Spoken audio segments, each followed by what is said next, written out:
Welcome back to the Knights Book Club podcast. My name is Mason Knight. Sitting across from me is my sister, Mikaylee Knight. But before we jump into our review and what we will be reviewing today for our next book, we are on week 4 already, which is pretty crazy.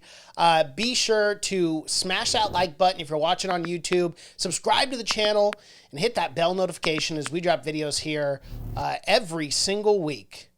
Not only that, but our podcast has just got approved by Apple Podcasts, Spotify, Amazon Music, Pandora, FM Radio, iHeartRadio. So we are everywhere, guys. So go and subscribe. Follow us, Knights Book Club Podcast. We appreciate each and every one of you and already the support that we've gotten. We've actually already had someone comment on our wall and be like, when can I give you a book recommendation? Which is pretty cool. That was Gil. So that was pretty cool. Mikaylee, what are we reviewing today? We're reviewing My Lovely Wife by Samantha Downing. It was published on March 26, 2019. A little bit of background on Samantha Downing. She's a best-selling author for My Lovely Wife. It was nominated for Edgar, ITW, McCavity, and CWA Awards.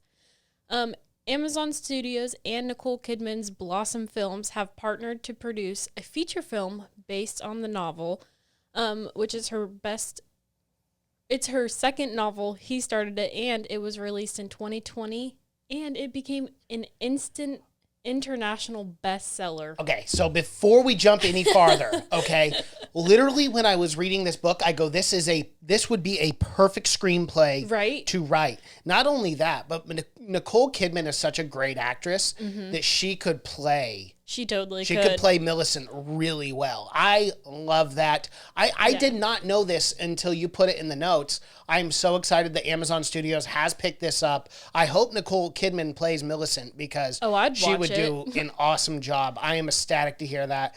But we'll get back into some of the notes we have here. The page count for this book is 400 pages, and if you're listening on Audible, it's about 10 hours and like 3 minutes. The genre is a thriller, suspense, psychological thriller, psychological fiction, and I would also say that it dabbles in a bit of horror. Oh, yeah, I think so. Yeah. So let me give you the synopsis if you have not read the book yet. My Lovely Wife by Samantha Downing. Our love story is simple. I met a gorgeous woman. We fell in love. We had kids. We moved to the suburbs. We told each other our biggest dreams and our darkest secrets, and then we got bored. We look like a normal couple. We're your neighbors, the parents of your kids' friends, the acquaintances you keep meaning to get dinner with. We all have secrets to keeping a marriage alive. Ours just happens to be getting away with murder. Gets you good. Yes. And this was my book selection this week for week 4. You know, Audible does these really cool things where they have a 2-for-1 sale. So for 1 credit, you can buy 2 books. Yeah. And I'm just a fiend. Like literally, I will read through like synopsises on books and like find the next book that I'm, and read over reviews and stuff. And I saw this book. I saw the premise for it, and people were saying, "Oh, it's like Dexter meets Mr. and Mrs. Smith." And I'm like, "Okay, I'm in. I got to read this book. I got to get it." And I literally listened to it no problem in one day. I couldn't stop. Like it was addicting, to say the least. I love this story. We are not going to actually talk about spoiler-free anymore. No. We're just going to jump right into the review, assuming that a book club, you wouldn't not talk about spoilers. So we're just going to talk about the book in generalities. We're going to go, obviously, through the book. But Mikaylee, I would like to get some of your initial thoughts on this book. When I selected it and when you looked over it, read the synopsis, what were your thoughts before jumping into the book? So, the synopsis you just read. Mm-hmm. So I read that online and I was like, why would they tell us they were getting away with murder? I was like, you just ruined the whole book. And so I was a little skeptical. One thing I have to say is the cover art for this book.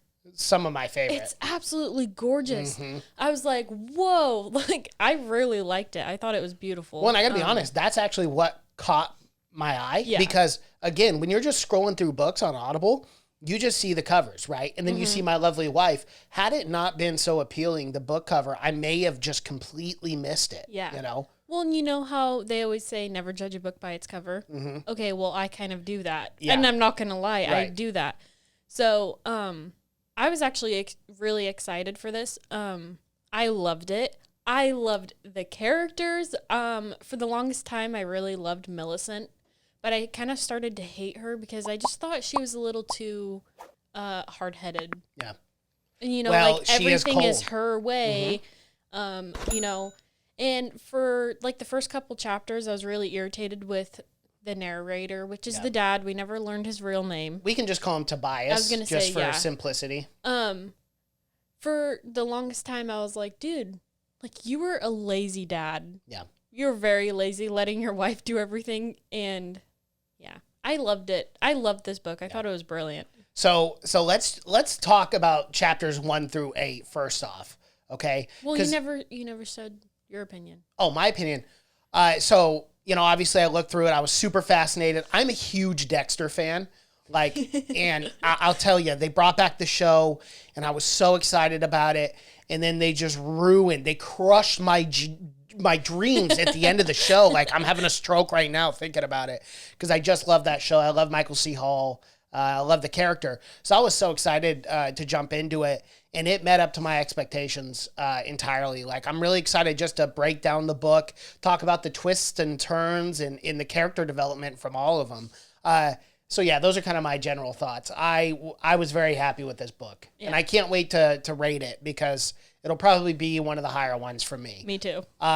So let's jump into it. And Samantha Downing too. Like, I want to talk about her because I see some other books that are getting like really high praise from her. I guess she wrote a book after this too, besides the one that you brought up. But there's a new one out that she wrote late 2021 is when it came out, or maybe early 2022. But it's called For Your Own Good, and people are really freaking out about that. Does it correlate with this book? No. Okay. But it's just another book of hers that I guess is really good. So I'm excited to jump into that. But let's talk about this. So Tobias meets Petra at a bar, right? He writes on his phone that his name is Tobias. And then he does the whole, oh, I'm deaf, I can't hear you. I thought he actually was. So did I. So when we started the book, I thought he was deaf. And I go, man, this is going to be a weird book. That's what I thought right away. Right, I was me like, too. So the main character's deaf. I'm like, how is this going to work for them? Like murdering people? This doesn't make a lot of sense. Or are they just going to do sign language? Be like, kill, kill, kill. You know? It's like, yeah.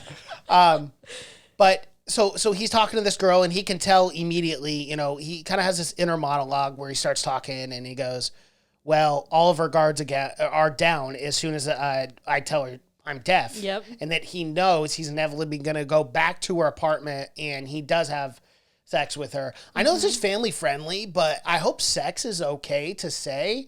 But every book I feel like deals with sex. Yeah. So it's hard not to bring up. Well. But whatever. I guess it is what it is. But he's really not. But of course, we find out because as he's walking out after they have sexual intercourse, I don't know.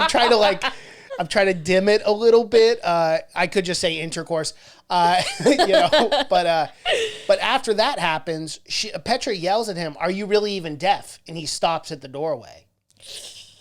So then we kind of find out right away that Tobias is not really deaf. What were your initial thoughts of that? I mean, that's like right there. That hooked me.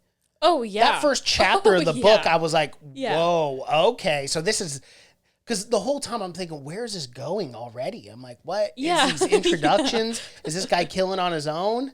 You know, I didn't know what he did. But yeah, I love the intro. How about you? What'd you think? Oh, it definitely caught my opinion. I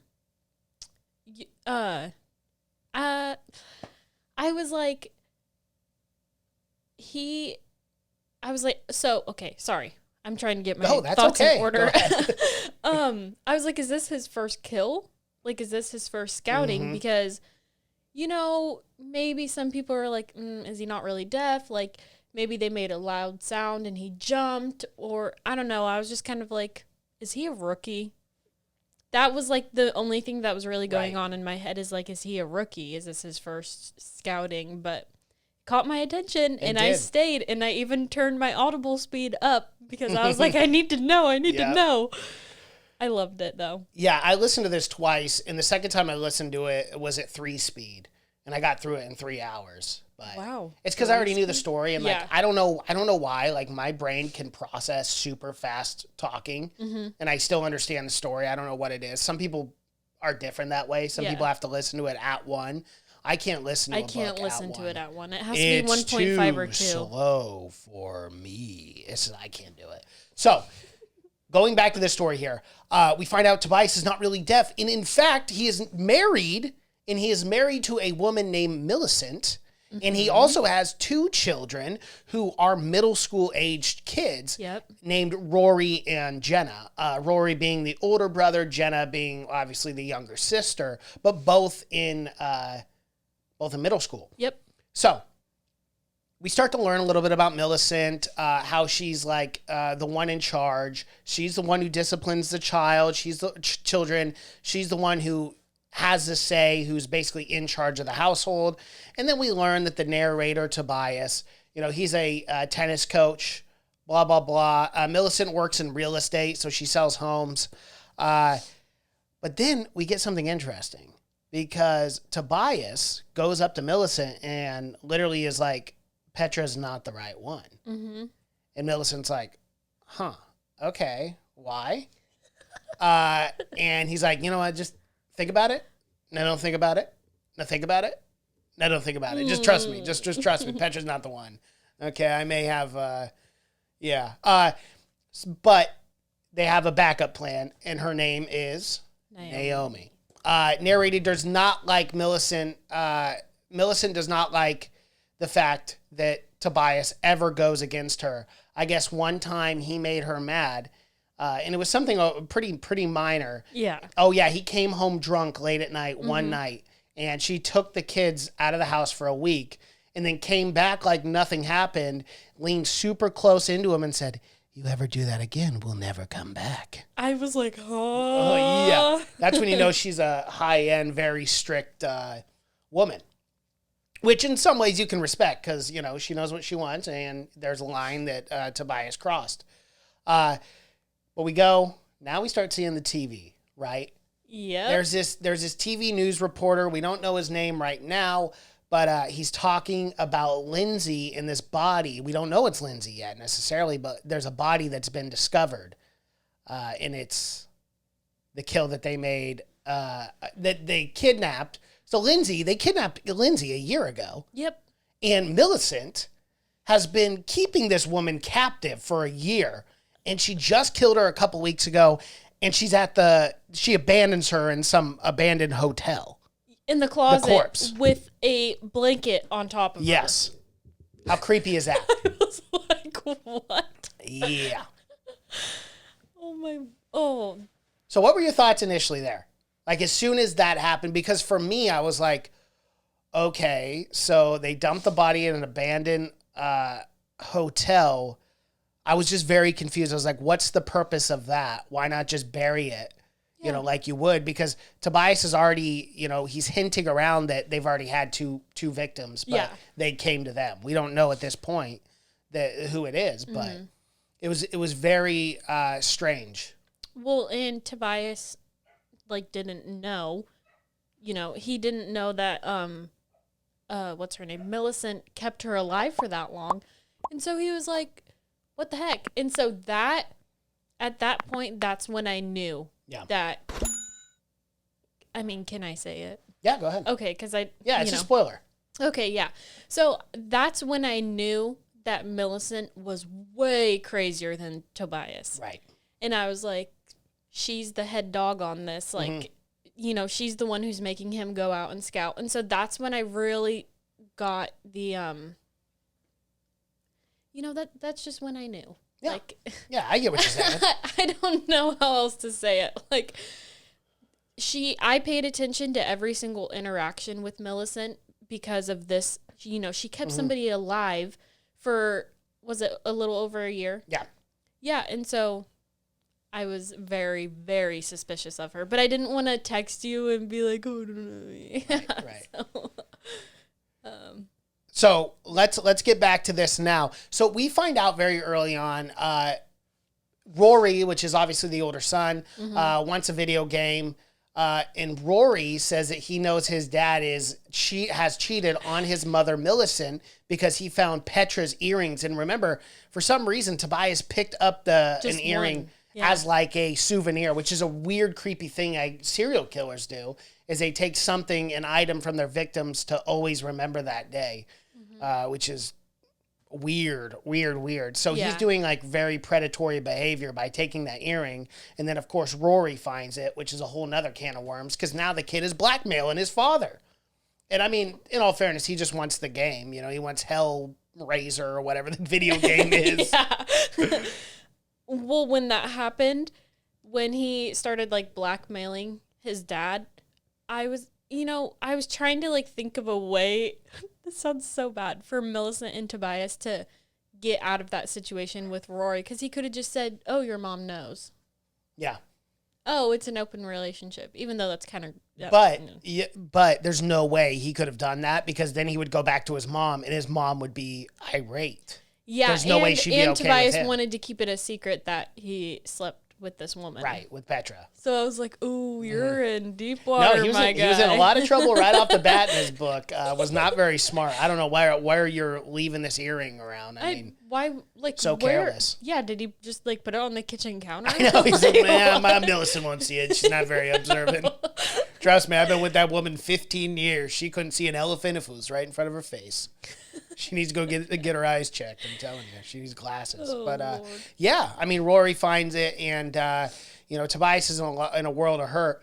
But Lindsay is the person, the third person that they killed. But the first one but this is the first body that has actually been found, right? So now you got the police investigations and all of that, and then Tobias finds out as well through the news that this person died by strangulation and that her fingertips were filed off her body, which is a pretty grotesque thing if you really think about filing off someone's fingertips. Like, because it makes you think, did she do that when Lindsay was alive? Right. Or and you know after, she did because Millicent like, is post-mortem? a psychopath.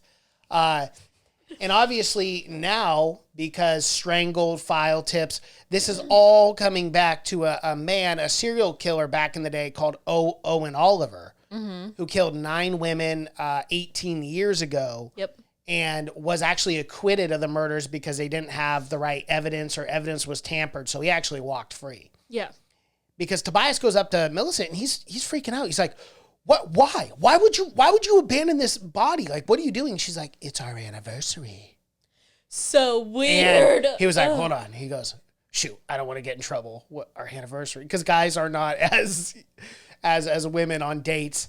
And he was like, "No, that was 5 months ago. I swear." He goes, "Oh, the anniversary of when we kidnapped Lindsay." Yep. And he goes, "Yes, sir. Or yes, ma'am. Whatever. That is when they captured Lindsay." And so because of that, she brings up Owen Oliver. And she goes, "Remember Owen Oliver?" And he's like, "You mean the serial killer?" "No, the other one. The other one that you get drinks with. What do you think?" So obviously they talk about that. And they concoct this plan to pretend to be Owen Oliver to cover their crimes. Because the MO fits perfectly. The women that they abduct, the way that they kill them, and the way that they're found. Yep, and this way they can keep going. I mean, at this point, did you like either one of these two when this book started? No. I know, the likability, I was like, I hate these characters, but I'm curious to see how this book ends. I hated them, but I loved the way that they were written. Yeah. So let's talk about Millicent's first victim. Which was her sister? Her sister, Holly. Yeah. So, again, I was like, what? And, like, I think we can jump around a little bit in this book because, like, again, it's spoiler. I thought Holly was brilliantly written. I knew right away, once the paper cuts came out on the TV, on the news, I go, she did it the whole time to her sister. I knew that. I knew it. And then when it happened at the end, I was not surprised. Oh, I was. I know you were. I know. So tell me the surprise there. You just missed it? Yeah. I didn't even because, I was suspicious of Millicent, but for some reason it did not stick in my brain, that, like, the whole paper cuts thing. Yeah. And so when it revealed, you know, that, yeah, I just, because she was, like it says, she was in a psychiatric. Oh, wow. There you go. Yeah, she was in a facility for a really long time. And, you know, I don't know, but I was, like, blown away because I was on my lunch break when I was listening to this, and I was just, like, sitting in my car. And I literally, like, flung my head backwards, and I was like, what? Well, that was the thing. We'll set up the premise a little bit. I know everyone's read the book, but, you know, it was obviously showed to us that Holly was the one torturing her sister, breaking her arm, giving her paper cuts, burning her, Right here. doing horrible things to Millicent is what it is, believed to be throughout the book. Yet Millicent has this very devious way of always getting back at someone. And I knew that right away after the fact that, like, he made one mistake and she left for a week. And then she came back and said, you ever do that again, you'll never see us. Do that again, you'll never see us again. Okay. Mm-hmm. That's someone who is, like, very controlling and does not give second chances to people very often. So I knew that right away. And I also knew the way that Millicent was describing Holly was the exact way that Millicent was in every capacity, right? So she was like, oh, she's a psychopath.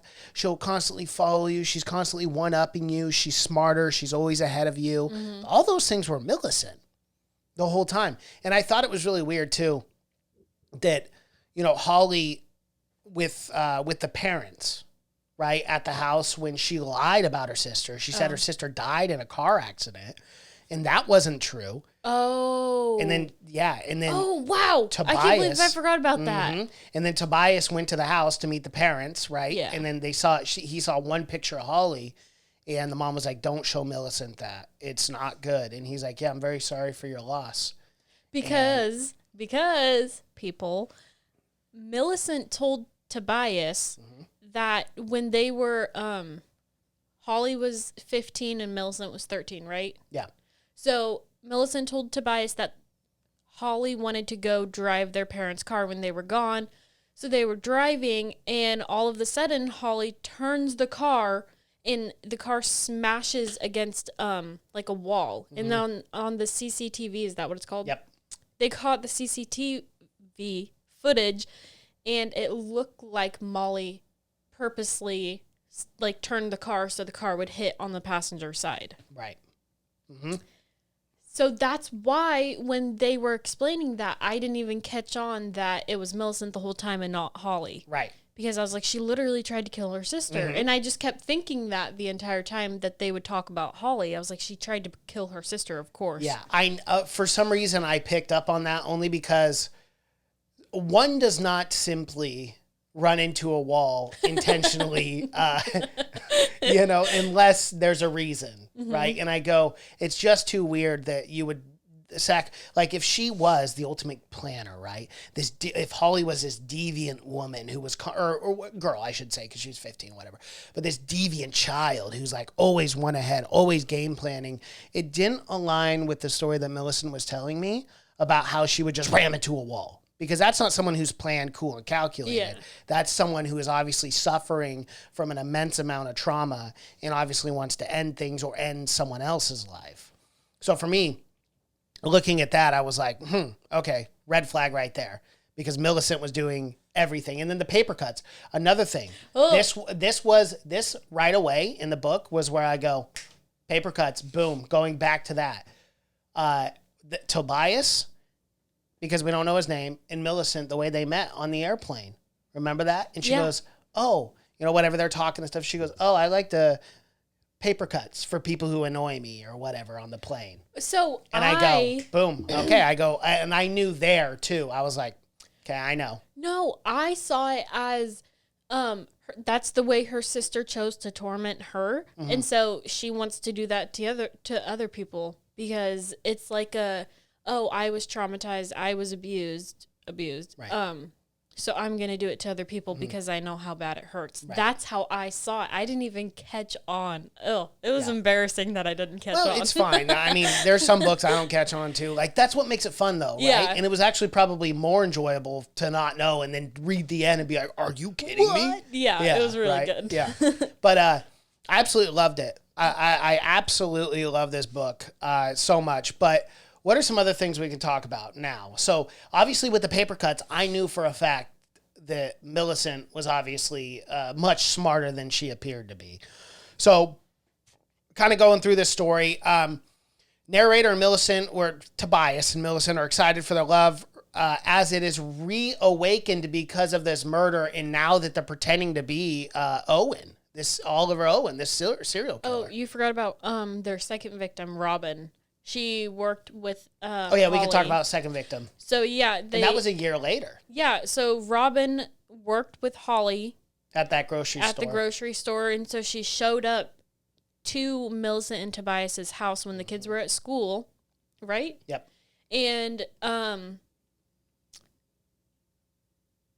Tobias texted Millicent 911, so she came home and she just hit her. So let's actually go back to Holly real quick because we didn't even talk about the murder. So this was one of the things this was like one of the only little problems I had with the book, okay? Mm-hmm. I know Holly kept trying to find Millicent, but if you are dealing with 10 plus years of psychological torment from this woman and you know she's bad, that's something for me that was a little unbelievable. I'm like, why is Holly still showing up? Why not, as soon as you're out of that psych ward, move across the country and never see this crazy broad ever again, you know?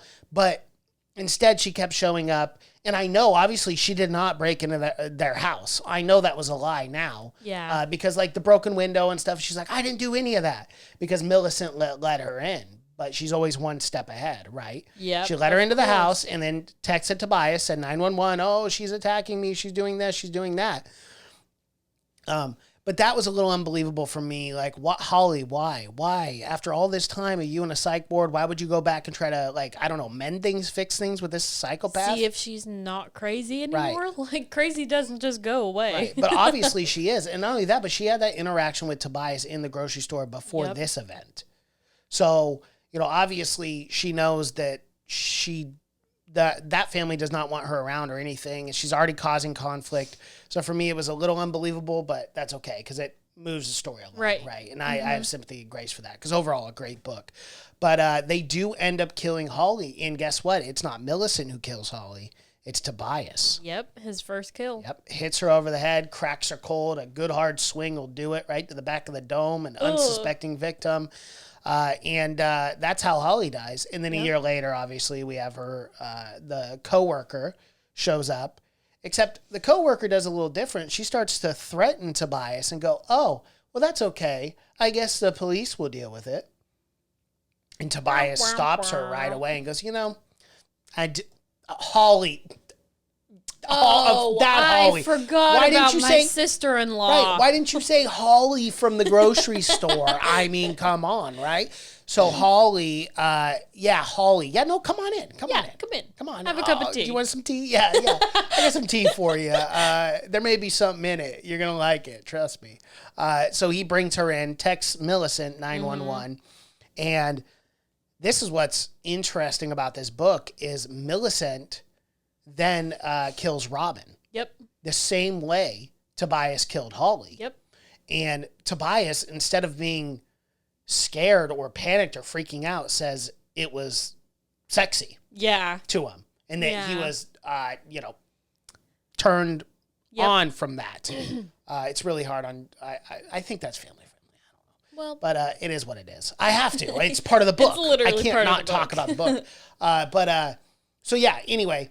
So instead of having these negative reactions, he actually has very positive reactions to that. And this is kind of that turning point for this couple where they decide, we want to keep doing this. Yeah. Because now they've each had a taste of what it's like to murder someone.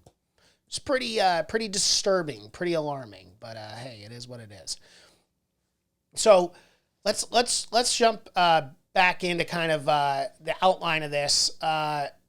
We see a new potential victim that they're trying now after, and her name's Annabelle. She's a park maid, right? Yes. Or is that what they call them? Park maid or a ticket? A ticket maid. A ticket, yeah. So they park cars, they give tickets to, I don't know, meter maid. That's what they're called, meter maid. I'm Wow. kind of dumb, if we're being honest. I'm not the sharpest tool in the shed. But a meter maid. You can't forget, Tobias wrote a note to Josh. Yeah, he wrote that first note saying that I'm back. Yeah. I will kill someone Friday the 13th. Of course, I know it's so tropey, but I don't mind that trope. Actually, it's actually like it makes sense for the book. So yeah, I don't, but it is tropey, but I didn't mind it. So anyway, narrator scopes out Annabelle as a potential victim. Annabelle is a meter maid. Poor girl. I know, and even Millicent is watching her, which is pretty creepy because she tells Tobias that she's watching as well. But, you know, Tobias has a change of heart because he goes and it wasn't even his car, but he hands her the phone. He's like, I'm deaf, you know, blah, blah, blah. And they end up going and getting a drink. Mm-hmm. And then he finds out tragically that Annabelle's boyfriend, who wanted to become a police officer, died in this horrific accident. Yeah. And Tobias said, you know, for a lifelong tragedy, he goes, I don't want to add to her trauma, you know, by killing her. You know, or her family's trauma. I mean, technically it does end trauma because you're dead. Literally. But I mean, I'm glad. Because in all seriousness, we see that side of Tobias that we don't see from Millicent. And it's so weird. You and I were texting each other. We both felt gross because we're like, we have sympathy for this evil serial killer. And you know, it's like made us uncomfortable. And that's why the writing is so good, is because you have so many conflicting feelings against Tobias. Because I wanted him to die. And I didn't have any for Millicent because I hated Millicent. No, Millicent is supposed to be the villain. But you know, like, and then you start to see that other side of Tobias where you're like, oh, because he does have feelings. He's not just straight up crazy. Right. But he is definitely crazy. Oh, without a doubt. Because then they move on to Naomi. And this is something where it's such good writing because, like, I'm like, oh, I kind of have sympathy for Tobias. But then he goes to Naomi and she's working the front desk at a hotel and she's very nice all day long. And that's what he says. She's so nice to all the customers and they're really rude to her. And then Naomi, when one customer was being rude and irate over the long course of time that he was watching, when the customer turned their back, she flipped him off. Yeah. And he goes, oh, this is the perfect one to murder. And it's like, it's such a creepy aspect because when you really do think about that, you think about the narcissism and the, he's a sociopath. Like, and he believes that he's God. Like, he believes he's can choose life or death based on one action of a human being, which is a very scary thing to think about. And you realize that he's not right in the head either. I mean, to make an assumption and to make such a drastic decision as to execute, as to murder someone because of one thing that they did wrong is a scary thing. And to think that you had that control, like you have the choice of someone for life or death. It's just, it's so gross. It is. And those are the times where you hate Tobias. Because you're like, dude, well, really? The second, like, he said that about Naomi, I was like, bro, she literally works here every single day. She deals with rude customers every day, and everybody's yelling at her because, you know, she's the front desk lady when it wasn't even her fault. And, like, she has no power over other people's behavior or the way that they do things. It's just, so frustrating. It is. Because that happens to me at work. So I get it. So we find out inevitably that because they passed on Annabelle, they are now, their new victim is Naomi, and they get Naomi. Yep. They buy some tranquilizers, and Friday they abduct Naomi.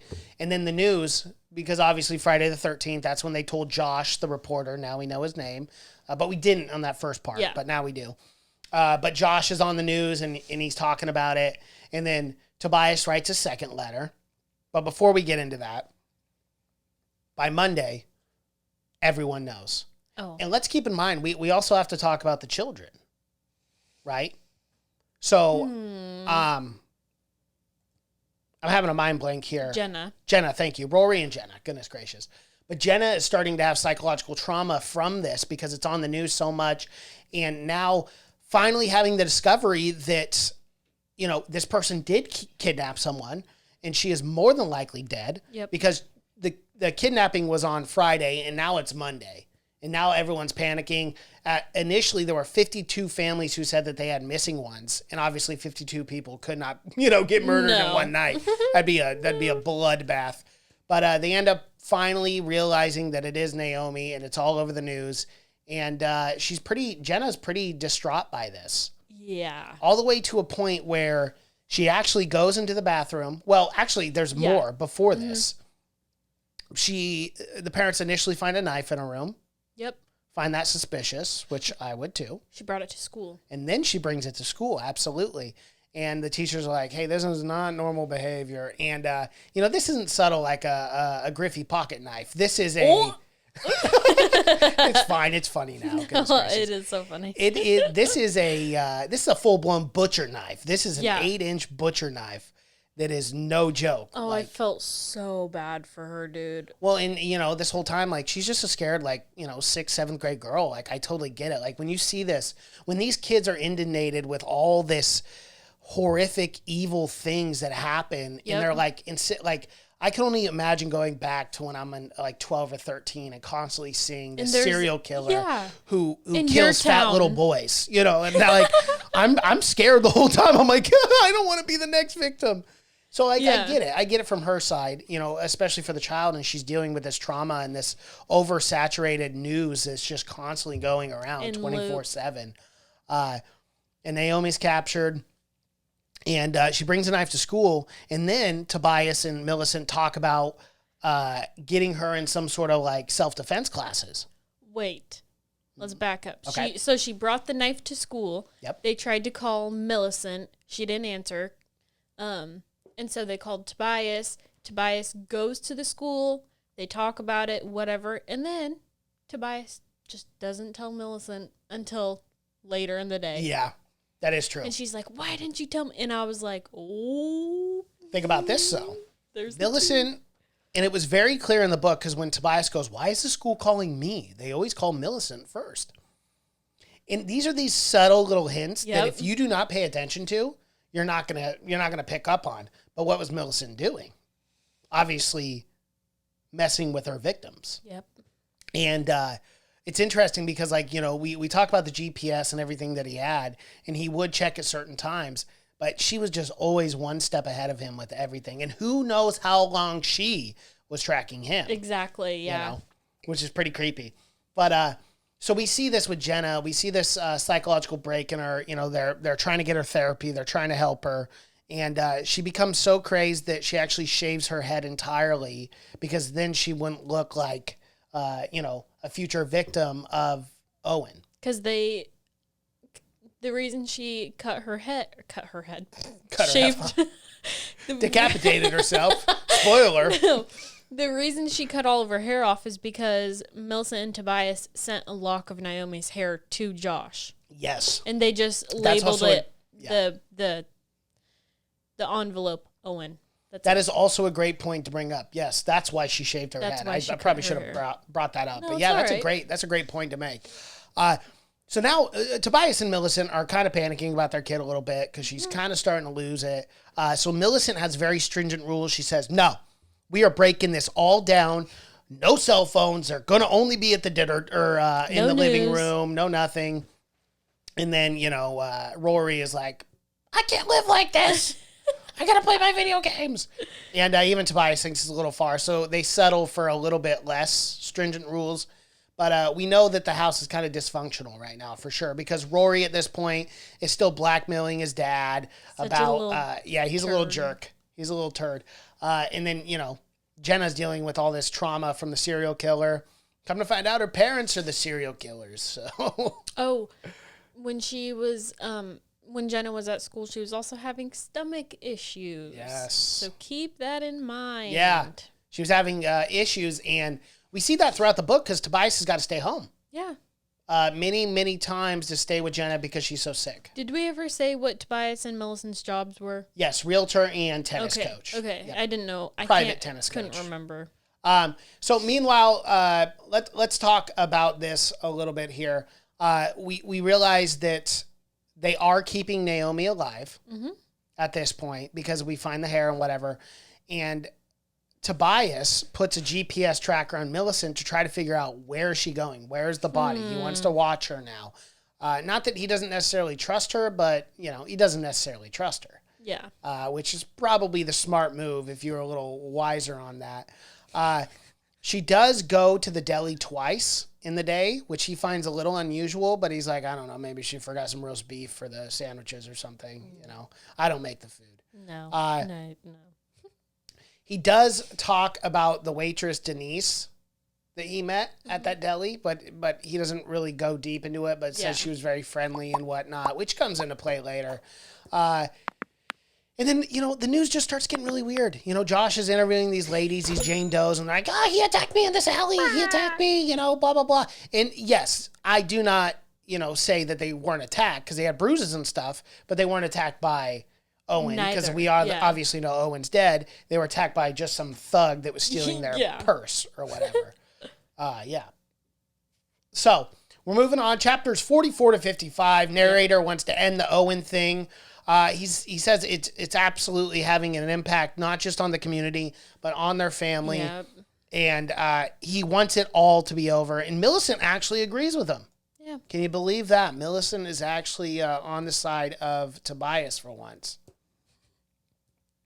So Tobias enacts a letter, and he goes, this will be the final letter, and then we're going to be done with this. We can dispose of the body. Everything's going to be peachy, and we'll move on with our life, right? Yep. So that's what he does. He writes to Josh, and he says, you fools, you idiots. You fools. I told you the day I would strike.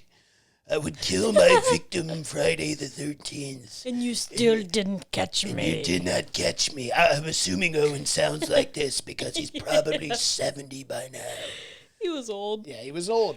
But, he writes his big old grand speech saying, you didn't catch me, and now I will escape. Now he's Sidious. I don't know. He's having a bad day. He's having like a cold or something. I don't know. So now, the news is assuming, oh my God, now he escaped. But this is where things start getting a little wild. Bum, bum, bum. Bum, bum, bum. Yes. Owen's sister comes out in the news and says, BT Dubs, my brother's been dead for a few years, and literally simultaneously at the same time, the detectives find the church. Yeah. So we'll talk about that first, actually, because they find this abandoned church. They find the bodies, and there are 2 more bodies than they should have had, right? Yeah. So Tobias finds Josh, finds him at like at the crime scene or whatever, and then they go get a drink afterwards, and he's talking to Josh, and he goes, I hate this. I get a bunch of YEOs, and I can't do anything with them, because obviously Josh had a few to drink, and he goes, look at this. 2 identified bodies in the church and he's like, Tobias is starting to worry a little bit. He's like, hold on, what? More bodies than this? Who could this be? Like, it is an abandoned church, but come on, that's my wife. Like, it's kind of a crazy broad. Sorry, but it's true. So anyway, he's talking about Josh and all that, and then he has to leave immediately, right? Because of Rory. Mm-hmm. He fell out of the window. Exactly, and broke his arm. There you go. I was just hoping you were following along there. Well, because you skipped over Tobias catches Rory sneaking out, and he's just going to meet a girl. Oh, yeah. And then he accuses him of smoking weed because he found eye drops that Millicent is allergic to in the pantry. Mm-hmm. Imagine that. And then he thinks it's a weird thing, like, why are eye drops being hidden? Yeah, because they were straight up hidden. Yeah, they were. Okay. Anyway. So, yeah, that's a good point. So he's sneaking out, meeting this girl. I forget the girl's name. I think it's Faith. Faith. Yeah. Faith. So he's meeting this girl, which is his girlfriend, whatever. They're 15. He's sneaking out of the house. He's doing what boys do. I did my fair share of that. So one time he falls, breaks his arm. It's a big old deal, right? Yeah. So now where are we? The message found in the church basement. Right. So we'll talk about that because now we're back on track here. Millicent texts that she is at the hospital. Yep. And how Rory fell out, obviously, of the window. And Millicent and Tobias meet up face Faith's parents. I can't say that. Kind of Mom dumb. and Dad. And obviously they're like, you know what? Never have your boy see my girl again. Blah, blah, blah, blah. And it's so funny because Faith didn't even get hurt. No. Rory was the one who got hurt. Rory, so why are these parents overreacting? They're kids. Like, I get you're upset about it, and you can be, and you can punish your kid. That's fine. But to be as upset as you are, I mean, they're kind of overblowing the whole thing, in my opinion. They're kids. Like, goodness gracious. But they also find out that Jenna's grades are dropping. And, like, they talked about it. They don't even check Jenna's grades because she's always had good grades. She's always been a scholar. Right. But she is continuing to panic and get scared about the serial killer that's still in the loose in her town. Yep. So they do have a little sympathy there. And then we got to talk about this. We are almost done with this review. A message is found on the wall of the church basement. Ooh. And it's written in Naomi's blood. And it says, Tobias, deaf. Whoa. And if you think about it, Naomi straight up never met Tobias. No. Not once. Not one time. So, Tobias pulls over his car and he's trying to deal with this. And then Millicent calls and goes, oh, do you have a flat tire? Just the evil laugh. I know. But she does. And then this is where the book really turns and you start getting like twist and turn after twist and turn. Oh. Millicent goes, oh, you got a flat tire? And Millicent reveals that she's been tracking the car, that she knows about every affair that he's ever had, any interaction that was even flirtatious, she knows about. Lord. And that you thought you could do this to me and get away from it. Well, I'm always one step ahead of you. And not only that, Tobias, but I've also framed you for 9 murders. So, yeah, pretty powerful stuff. Tobias at this part, you could say he's shook. He is a shook man. He literally crapped his pants. He did. He doesn't know what's going on. And, I mean, when he's getting all this news flooded at once that he's... It's overwhelming. Yeah. And it's interesting because then he turns on the TV, finds a TV, and he turns it on, and it's Annabelle. She's the only survivor, and she talks about meeting a deaf man named Tobias. Tobias then puts the GPS tracker on a semi, but won't leave town without his wife and kids. Yeah. Right? So he puts the tracker on a semi. without his kids, not his Or wife. excuse me, yeah, without his... I was like, Linda. He's like, look, Millicent, I know you just framed me for 9 murders, but I love you. I always love you. XOXO. Come with me. XOXO. There's no greater love than ours, Millicent.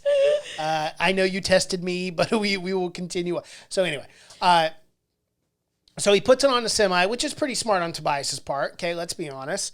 And then he breaks into a client's house because he knows that she's gone in Hawaii, which I guess was like a childhood girlfriend or whatever.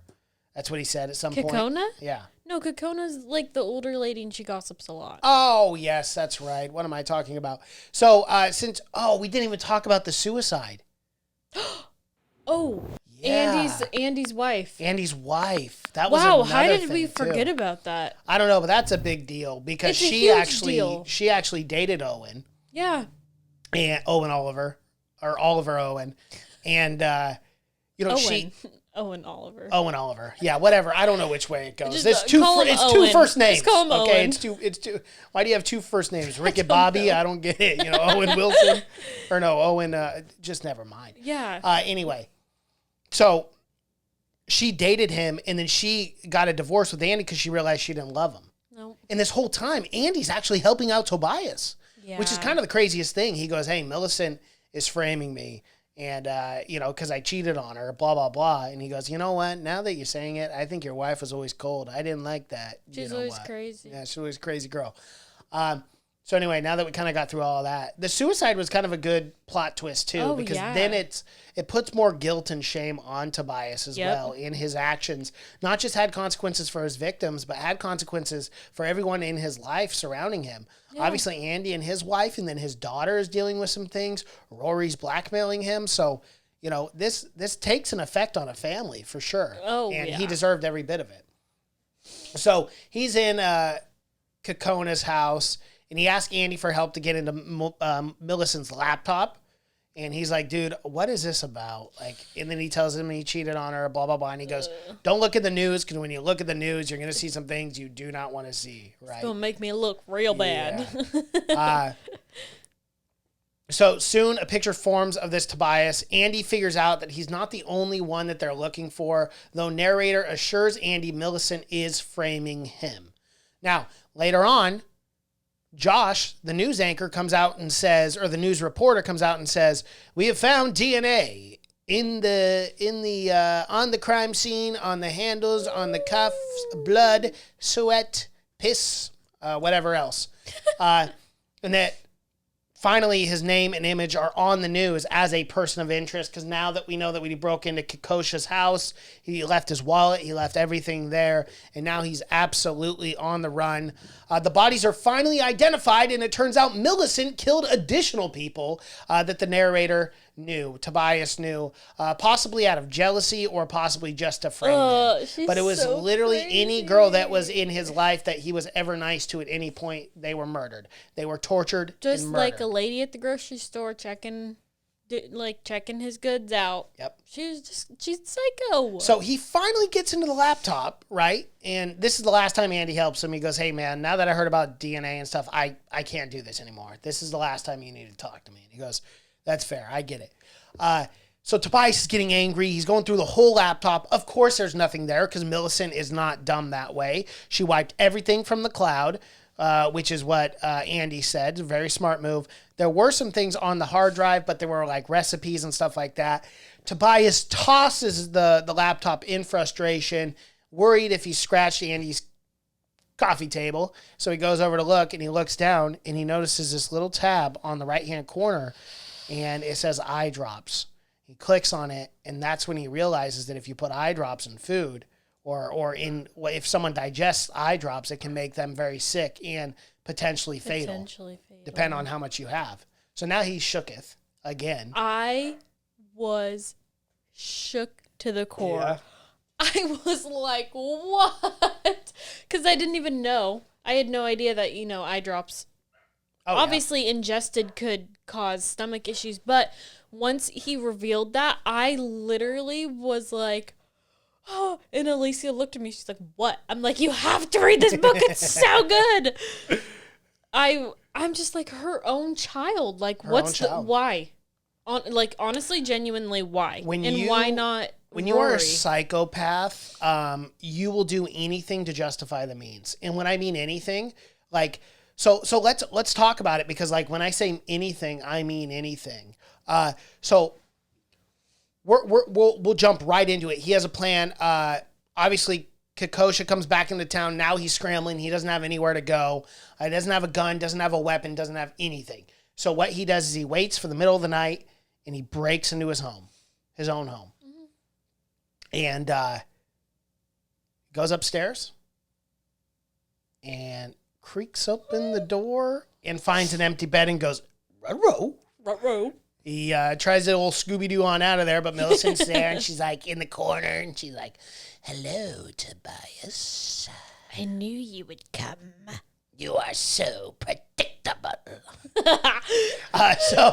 So Millicent does this whole like scary, like, she's like in her gown too, which is kind of creepy just to think about. She's like in her pajamas. Why are you sleeping in a gown? What are you doing? She's got a gun, and she brings Tobias in, and they start talking back and forth.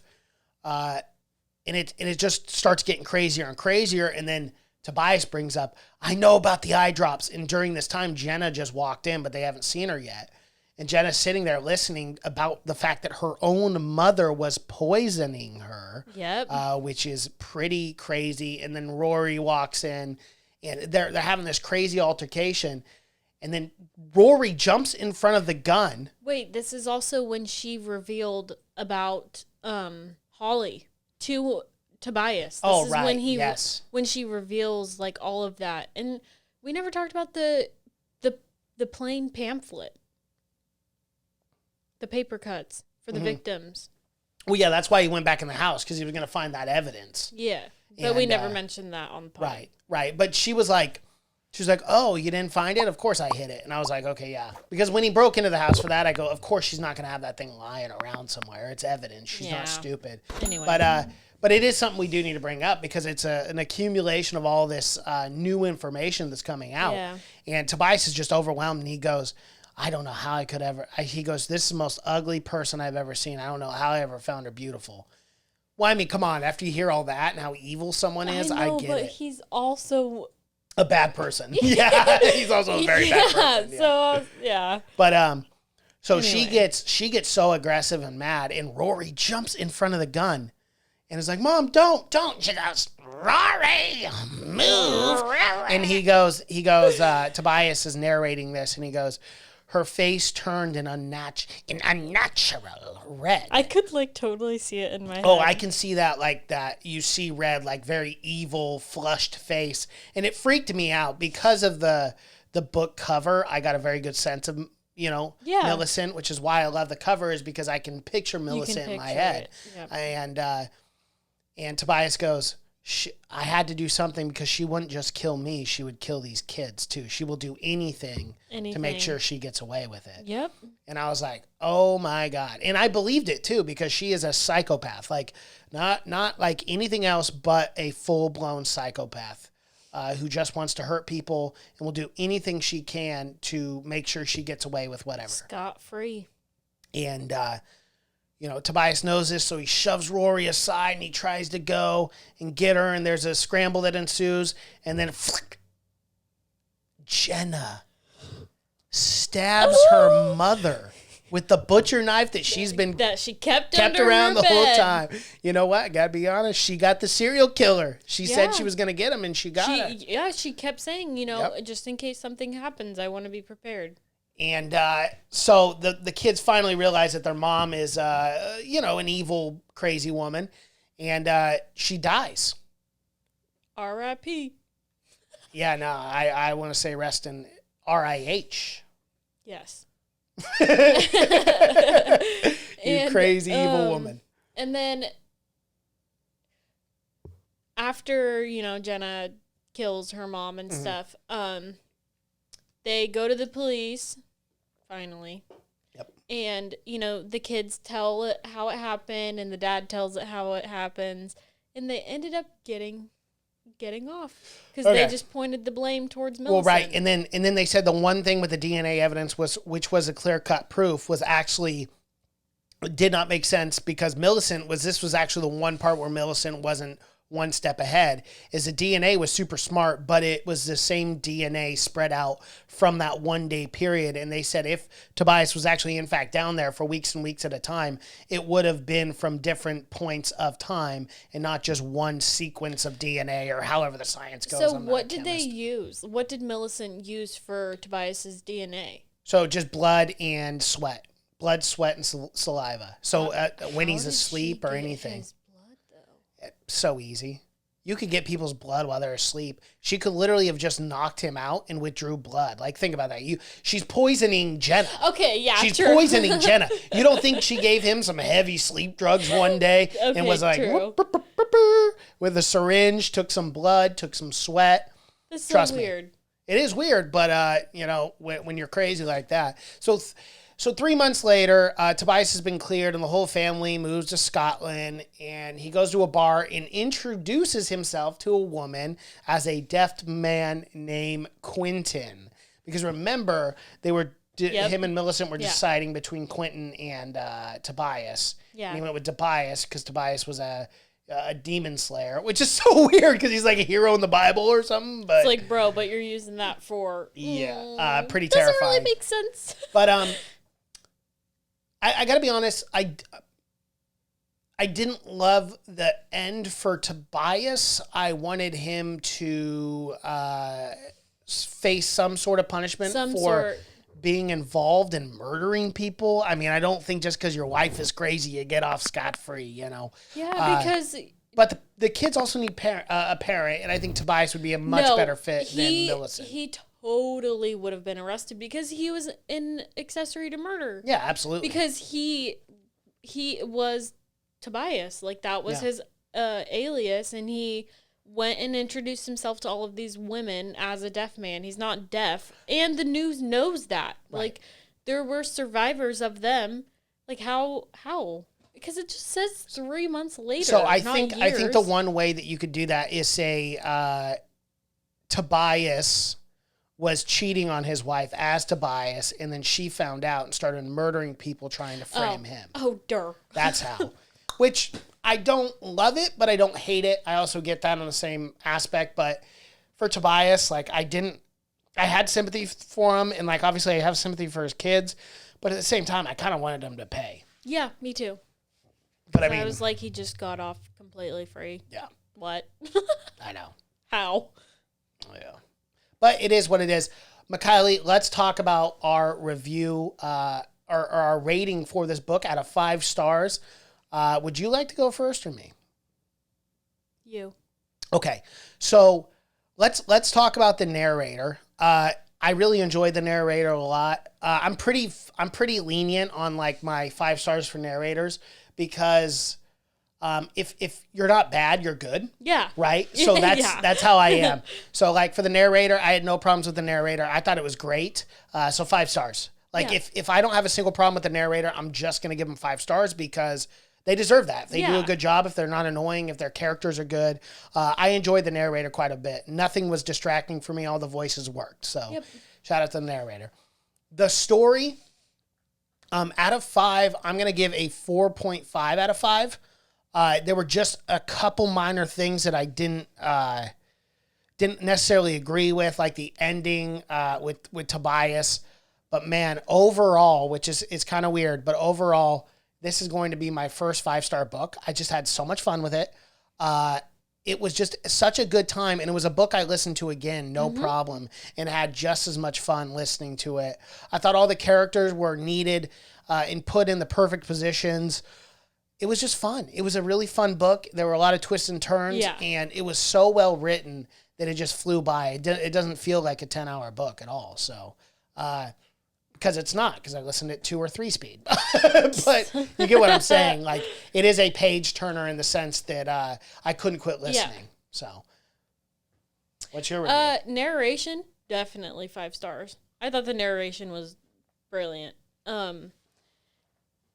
For the overall book, I didn't really have a lot of problems with it besides the ending. So I completely agreed with everything you just said about your review. So yeah, mine's probably like a 4.5, 4. Yeah. How about overall? Overall, probably like a 4. 4? Yeah. Okay. Well, that sums it up, everyone.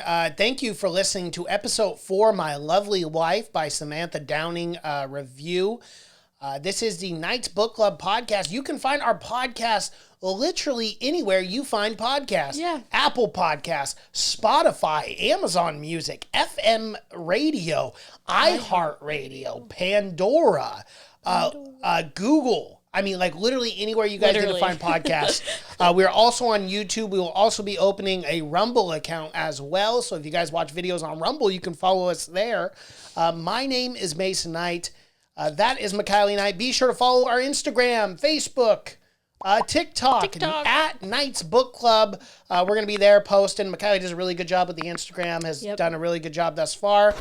Thank you guys so much for watching and listening. My name is Mason Knight. That is Kylie Knight. And until next time. Bye.